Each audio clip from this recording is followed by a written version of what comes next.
señores, con nosotros está el economista Luis Reyes, es director general de presupuesto. Así es. Entonces vamos a conversar con él sobre... Estrella de funcionario. Así es. Cuando le correspondió. Así es. Entonces, Luis, vamos a hablar de la marcha de la economía. Antes había necesidad de una reestructuración fiscal. Ahora se ha hecho mucho más evidente la necesidad de esa reestructuración fiscal. ¿Ustedes qué piensan? Bueno, primero, la valoración de la economía. Los datos más recientes que publicó el Banco Central hace apenas 3 días sobre el desempeño de la economía mostró que la economía había crecido 2% en el segundo trimestre del año versus 2.7% que creció en el primer trimestre. La economía se sigue desacelerando con algunas cosas puntuales que hay que resaltar. Primero, hay una contracción de las zonas francas. Las zonas francas crecen a una tasa negativa de 1.3%. Segundo, la construcción sigue profundizando la tendencia a contraerse. O sea, crece en términos negativos a una tasa más elevada. Y llama la atención cosas que uno, cuando la ve, uno dice, ¿por qué el sector salud, el sector servicio, crece 0.1%, pasa de 3 y tanto por ciento en el primer trimestre a 0.1%? O sea, decrece. No, se queda prácticamente en cero, pero hay un decrecimiento, claro, una desaceleración en términos de crecimiento. Y uno se pregunta, ¿qué está pasando en la economía? Hay algunas cosas raras. Obviamente, quiero destacar lo siguiente. La tendencia que viene mostrando la economía dominicana comienza en el segundo semestre del año pasado. Ya en el último trimestre del pasado año hay claras señales de desaceleración en términos del consumo, la inversión. Hay algunas hipótesis y hay algunas evidencias que uno tiene, que uno maneja en ese sentido, que son claras. Si uno ve, por ejemplo, el tema de lo que está pasando con el consumo y la inversión, uno dice, hay un problema interno, y esto lo destaco, porque no voy a decir que el entorno internacional no influye en estas cosas. En algún momento me voy a referir a ello para destacarlo, porque sí influye. Sí. Pero el origen de la desaceleración de la economía dominicana que estamos observando es de origen endógeno, o sea, tiene que ver con las políticas públicas nuestras. Inició antes de abril. Y si inició antes de abril, no podemos imputarle todos los problemas que están ocurriendo en términos del crecimiento a la situación del entorno internacional, porque el entorno internacional comienza a deteriorarse fundamentalmente luego de la reorientación que se da en términos de los aranceles. Los aranceles, más que los aranceles, en términos geopolíticos, porque ahí hay unos temas que son geoeconómicos, para decirlo así, que es el uso de instrumentos de geopolítica aplicado a la economía para conseguir fines económicos. Y es un tema nuevo, que hay que trabajarlo, que hay que entenderlo, porque hoy día ya tú no puedes analizar, por ejemplo, todo lo que tiene que ver con la economía internacional a partir del paradigma que utilizamos anteriormente en el sentido de lo que era el libre comercio, porque ya las decisiones están condicionadas a objetivos de tipo político y para ello se utilizan instrumentos económicos. Entonces, ojo con eso, que ahí hay un cambio profundo. No me voy a detener en ello para poder concluir con el tema del crecimiento. Causas internas. Dice. Entonces, hay causas internas. Y dentro de las causas internas hay problemas porque el Banco Central está entrampado. El Banco Central, si yo tengo un entorno internacional que no me es favorable, que digamos en este caso no jugó un papel importante, pero lo va a jugar de aquí en adelante. ¿Cuáles son mis 2 instrumentos de política que yo tengo fundamentales para yo impulsar el crecimiento? La política monetaria por un lado y la política fiscal por otro. Examinemos la política monetaria. La política monetaria ha hecho lo posible. La política monetaria, lo que hemos observado es que las altas tasas de interés que mantiene el Banco de la Reserva Federal de los Estados Unidos no le permite bajar la tasa de interés interna para hacer una política monetaria más expansiva como ellos quisieran. ¿Por qué? Porque aparentemente eso le genera salida de capitales. Sencillamente se genera un diferencial de tasa de interés que cuando tú le sumas el riesgo país ese diferencial de tasa de interés más riesgo país versus lo que sería invertir en Estados Unidos, muchos inversionistas prefieren irse fuera del país. Y entonces eso limita la capacidad que tiene el Banco Central para bajar las tasas de interés porque se amplía la brecha en términos de rendimiento que va a recibir un inversionista, entonces eso podría generarle problemas. Y lo ha intentado. Y cuando lo intentó a fines del año pasado, le costó 1.500, 2.000 millones de dólares. Luego recuperó los niveles de reservas, pero ese fue el costo que pagó y aprendió la lección. Entonces, de ahí en adelante, recientemente el Banco Central toma una decisión en la dirección correcta. Saca 64.000 millones de dólares que pone a disposición de los sectores productivos y ahí hay una precisión que hay que hacer. Porque esa decisión fue correcta, más 17.000 millones que ya estaban en el sistema financiero. En total eran 81.000 millones de pesos. Pero yo creo que la interpretación que hizo el Banco Central incurrió en un error. La política sí iba en la dirección correcta, pero cuando uno examina lo que estaba pasando con el consumo, las tasas de interés, el problema que tiene la economía dominicana, según la interpretación que yo hago en este momento y lo que me aporta la evidencia, los datos, es el siguiente. Nosotros no tenemos un problema desde el punto de vista de la oferta, desde el punto de vista de la producción. ¿Por qué? Porque nosotros estamos creciendo por debajo del potencial de la economía. Si estamos creciendo por debajo del potencial de la economía, tenemos un problema en el sector externo. Nosotros dependemos más del consumo. El consumo representa el 68% del Producto Interno Bruto.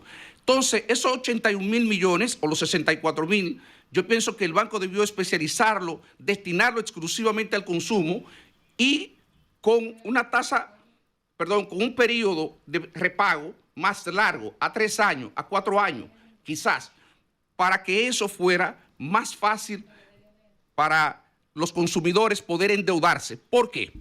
Porque hay un elemento que nadie lo ha destacado, y esto es una primicia, lo que le estoy diciendo. Señores, primero el consumo, si ustedes revisan la cifra de préstamo del sector formal, del sector financiero formal, sobre todo los bancos, en el periodo enero-junio, van a ver que es prácticamente nada, enero-junio de este año versus los últimos 3 o 4 años. Pero lo más grave aún es, cuando uno examina el tema del consumo y lo descompone entre el consumo financiado a través de préstamos y el consumo a través de tarjeta de créditos, lo que uno ve es que el consumo de tarjeta de crédito, los balances han aumentado más de 100.000 millones de pesos en los últimos 5 años. ¿Y quiénes son las personas básicamente que mantienen balance en las tarjetas de crédito? ¿Son los pobres? ¿Son los ricos? No. ¿Cuánto le cuesta a esos sectores que mantienen balance tan elevado en tarjeta? Tasa entre 47 y 60%, y eso está publicado en la página de la Superintendencia de Bancos. Entonces, ese costo que puede haber representado 40, 50.000 millones de pesos con tasas como la que tenemos hoy día, yo creo que hay un error en el enfoque de política. Hay que prestarle atención al consumo para que la economía no siga cayendo más de lo que ha caído. Hay que afinar la política. ¿Por qué? Ahora paso con el tema de la política fiscal. La política fiscal enfrenta un problema. La política fiscal aprobó la ley de responsabilidad fiscal de las instituciones públicas el año pasado. Que conste, yo apoyé eso aquí mismo, si no en este programa fue en el de la tarde, porque entendía que eso iba en la dirección correcta. Pero la experiencia ha mostrado que aprobar la ley de responsabilidad fiscal sin la reforma se ha constituido en un problema terrible. ¿Por qué? Porque la ley de responsabilidad fiscal le pone un tope al gasto que dice que el gasto no puede crecer la inflación proyectada, promedio proyectada de 4%, más 3 puntos porcentuales. Eso en términos efectivos es una tasa de crecimiento en términos nominal del gasto de 7.12%. Si tomamos eso, eso es sobre el balance primario del gasto del gobierno. ¿Qué es el balance primario? Recordemos, es el total de gasto restándole, sustrayéndole el pago de los intereses. ese gasto que resta, eso es el gasto primario. Ese gasto debería crecer en 7.12%. ¿Cuánto representa eso? 7.12%. Para el próximo año, alrededor de 90.000 millones de pesos. ¿Cuánto representa el incremento que hay que otorgarle por el 4% del Producto Interno Bruto a educación? 35.000, 36.000 millones. ¿Cuánto será el incremento en el pago de los intereses de la deuda? 38.000 millones de pesos. ¿Cuánto será el incremento por concepto de pensiones y otras cosas? Prácticamente les aseguro que eso se va por mucho más de los 90.000 millones de pesos. Las presiones inerciales de gasto que tiene y que el gobierno tendría que ejecutar recorte de gastos importantes para poder ajustarse al cumplimiento de la ley. Entonces, ya concluyo con esta parte. Si usted tiene una situación donde la ley le obliga, en una situación donde la economía se está desacelerando, a tener que aplicar políticas restrictivas, la política monetaria tiene que ser restrictiva por las razones que anteriormente explicamos y la situación internacional no le es favorable, ¿qué le puede pasar a la economía dominicana? Entonces, el gobierno está entrampado. El gobierno tiene un serio problema desde el punto de vista del diseño de política. Tiene un serio problema del diseño de política. Y hay que destacar el tema aquí de la inversión por lo siguiente. El problema del gobierno no es solo que invierte poco. Es que cuando uno revisa los números, señores, cortados a junio, y uno ve que la partida destinada a nuevas obras de infraestructura apenas ha ejecutado el 22%, uno dice, es que hay problema. Porque si en una circunstancia como esta que usted ve que la economía comienza a desacelerarse en el último trimestre del año, que continúa en el segundo trimestre del año y en el primer trimestre del año, en el segundo trimestre del año se supone que usted debería tirarlo todo. Y entonces usted observa que todavía en el segundo trimestre del año esa inversión sigue rezagada, muy rezagada, entonces uno piensa, bueno, o no hay comprensión del problema o hay un grado de dificultad al interior del gobierno. A propósito de todo eso, profesor Luis Reyes, destacado economista dominicano, una cátedra, exdirector de presupuesto, me gustaría saber su valoración, su ponderación sobre la designación del licenciado Magín Díaz, el ingeniero Magín Díaz, doctor en economía, como ministro de Hacienda y del equipo que le va a acompañar. Esto parece indicar un cambio en lo que es la política económica del gobierno, en la designación de Magín con este nuevo equipo. Bueno, lo primero que hay que destacar es lo siguiente. Miren, señores, Magín es un excelente profesional. Y Magín lleva al gobierno una serie de cosas positivas. Primero, Magín es una persona que tiene unas excelentes relaciones con los principales fondos de inversión que compran instrumentos de deuda en el país. Y eso es un elemento relevante desde hace años. O sea, lo puedo decir porque lo conozco desde hace más de 20 años. Y además él fue director de crédito público. ¿Tuvieron juntos en Hacienda los dos? Nosotros tuvimos no solamente en Hacienda, nosotros tuvimos juntos primero en economía. En economía, hace 20 años, en el gobierno, cuando el gobierno de Hipólito, cuando terminaba el gobierno de Hipólito. Ah, ¿tú también tuviste con él en el gobierno de Hipólito? Pero yo fui el asesor económico, incluso en el gobierno de Hipólito. Yo era miembro del equipo que negociaba el acuerdo con el Fondo Monetario Internacional. Yo era el asesor principal de don Carlos Desparadel cuando era secretario técnico de la presidencia y era quien lo acompañaba en las negociaciones. Y Magín llegó poco después de eso.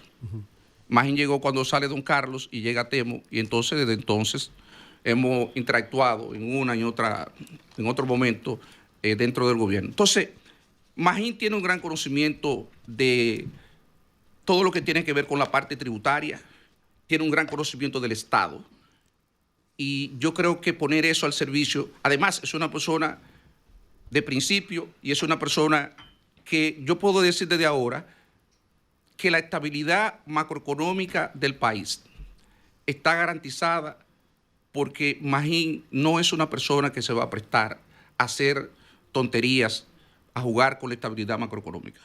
Eso descartémoslo. La economía, ahora, hay cosas que Magín no tiene una varita mágica. Las cosas que yo explicaba anteriormente no es un problema que Magín, como tal, a partir de sus conocimientos, él habrá que ver qué podrá aportar a la solución. Pero no es que él solo lo va a resolver. Ahí hay muchas cosas que tienen implicaciones políticas, pura y dura, de Estado. Entonces, implicará sacrificios, claro, costos para Elena. Y el equipo, te preguntaba también. Entonces, el equipo, voy a comenzar por, mira, de esos jóvenes que están ahí, varios de ellos incluso tuvieron la oportunidad de trabajar conmigo. Voy a comenzar con Alexis Cruz. Alexis Cruz es profesor de INTEC, tiene un doctorado en una universidad de Inglaterra, tiene más de 20 años, como 20 años en el Ministerio de Economía, Planificación y Desarrollo. Es un académico, es un intelectual. Son técnicos calificados. Un técnico de primer nivel. Uno de los tipos más respetados que tú tienes actualmente en el sector público, Alexis Cruz. Martín Francos estudió en la Universidad Católica de Chile, también egresado de la Universidad Católica de la Pucamaima.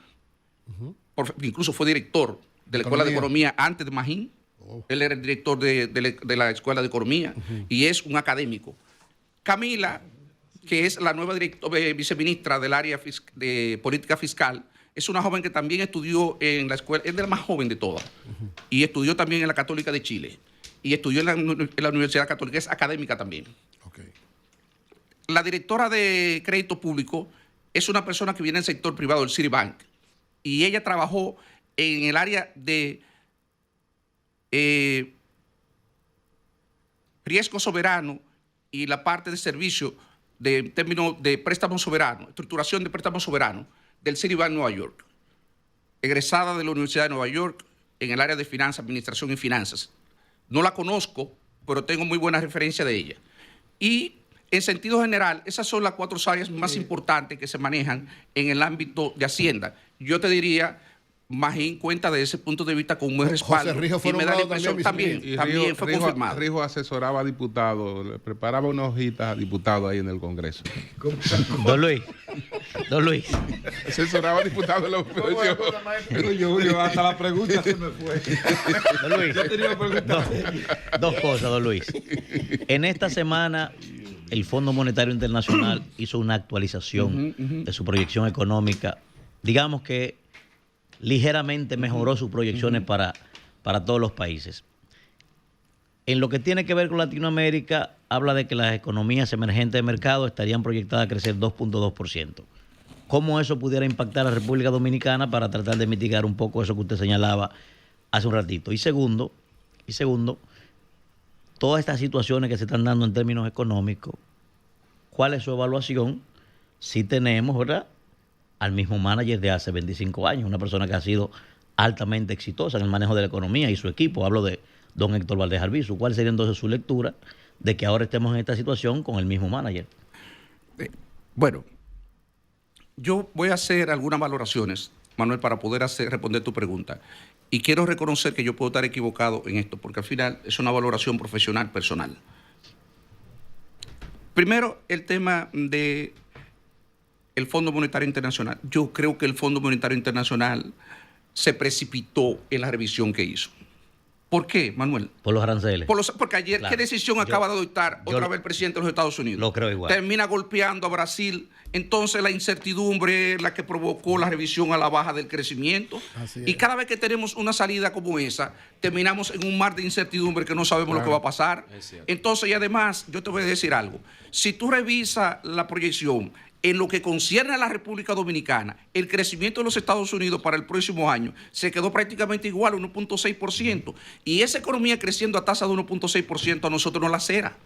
No la cera, porque recordemos que las estimaciones que se han realizado dicen que por cada punto que crece la economía de los Estados Unidos, en términos de Producto Interno Bruto, la economía dominicana crece entre 1.8 y 2%. Y eso ha sido generalmente aceptado, digamos, en el mundo de los economistas, de que esa es más o menos la relación que existe. Entonces, si la economía de los Estados Unidos se desacelera del año 2003, que creció a 2.8, en el 2022, 2.8, 2.9, en el 22-23, y cae a 1.5, 1.6, ¿cuál va a ser el efecto que va a tener en la economía nuestra?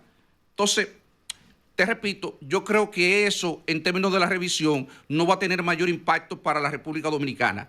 Volviendo al tema, entonces, del manager, yo creo que el Banco Central sigue siendo una institución con una dotación de recursos altamente talentosa, concentra posiblemente la mayor cantidad de talento. Y mira que en Hacienda hay mucho talento y ya Economía había acumulado una gran cantidad de talento, porque si hay una cosa que se ha producido en el país en los últimos 15 o 20 años, es un tema que se inicia con el gobierno del presidente Fernández y continúa con el gobierno de Danilo Medina, fue el fortalecimiento de las instituciones de la administración pública fundamentalmente.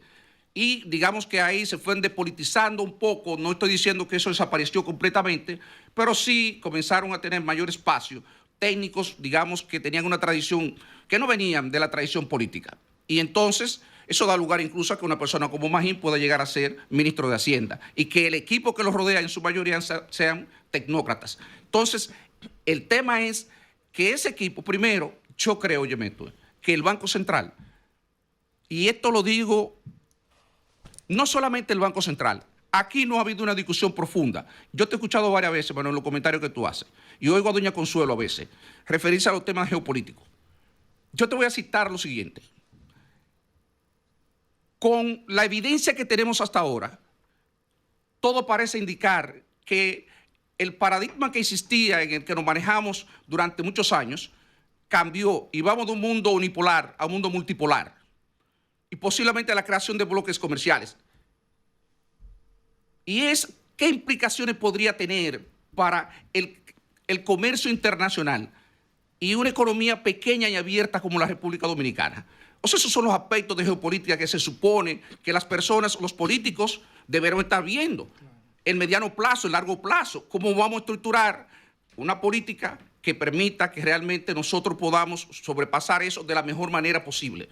¿Por qué? Porque nosotros ahí lo que somos es seguidores de las decisiones que se adoptan. Totalmente de acuerdo. Queda Pedro y Marilena. Luis, hablabas del equipo de Magín, detallaba con claridad meridiana su currículum, sector privado, los define como tecnócratas.